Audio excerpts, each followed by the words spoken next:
So let's talk about the story of Jonah. I bet you know it, right? There's this prophet who doesn't want to do his job, a massive storm, and of course, a fish.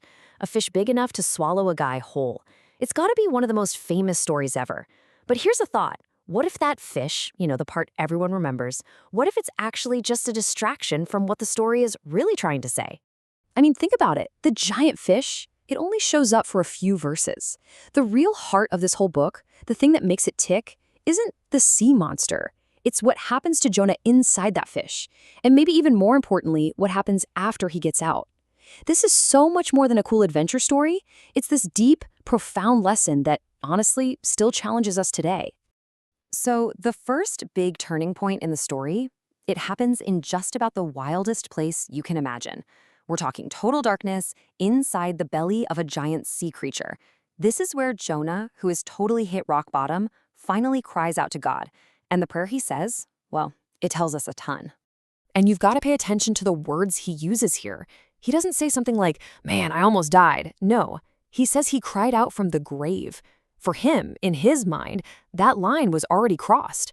He wasn't just in deep trouble. As far as he was concerned, he was already dead. The actual Hebrew word he uses is Sheol.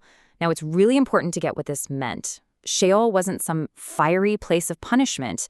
It was just the realm of the dead. It was the place everyone went in Old Testament thinking. The good, the bad, you name it. So for Jonah, that fish wasn't a rescue boat. It was a tomb. And this is a super important point. You can't mix up Sheol with another word you might have heard, Gehenna. Gehenna was literally a garbage dump outside Jerusalem where fires were always burning, so it got associated with final judgment and punishment. But that's not where Jonah is. He's in Sheol, the grave. It's the great equalizer. So where does a guy in the belly of a fish find the words to pray? Well, in the total darkness, he just reaches for what he already knows. His prayer is what's called a remez. It's a Hebrew idea, meaning a hint or an echo. He's not coming up with brand new stuff. He's literally weaving together lines from the Psalms, the songs he would have known his whole life. He's finding comfort in words that are already familiar. And his prayer ends with this one incredibly powerful word, Yeshua. Now, we translate that as salvation, but it's so much bigger than we usually think. It means rescue, liberation, freedom from anything that's holding you down. And, get this, it's the exact same root as the name Jesus. For Jonah, in that moment, it meant being pulled from the grip of a watery grave.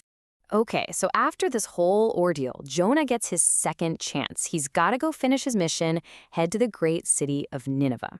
But the way the Bible talks about this city, well, it's been a mystery for a long, long time. The text says that a visit to Nineveh required 3 days.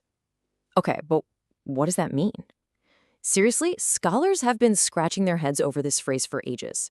And it's led to two totally different ideas about what Nineveh was actually like. So here are the two main theories. Theory 1, Nineveh was this gigantic super city, like 60 miles around, and it would literally take you 3 full days just to walk across it. Or Theory 2, was this phrase just an idiom? A figure of speech that meant something totally different.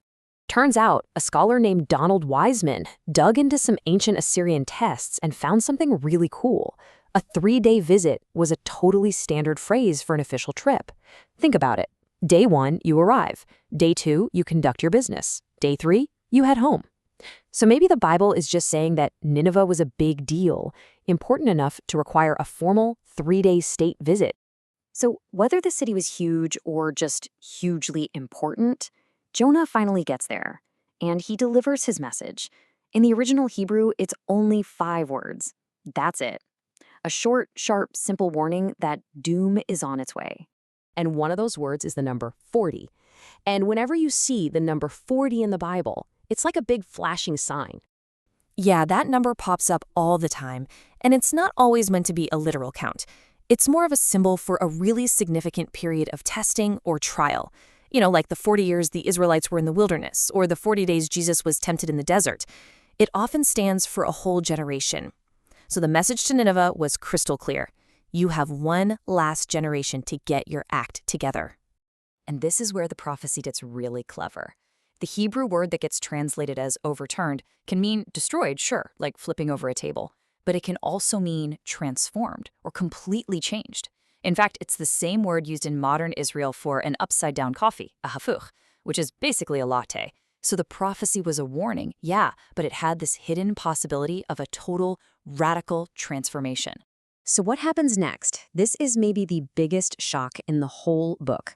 The city of Nineveh, this feared, wicked place, they actually listen. The Bible says everyone from the greatest to the least repented. That's a literary trick called a merism. You use two opposites to mean absolutely everything in between. So it means everybody, the whole city, top to bottom, completely changed course.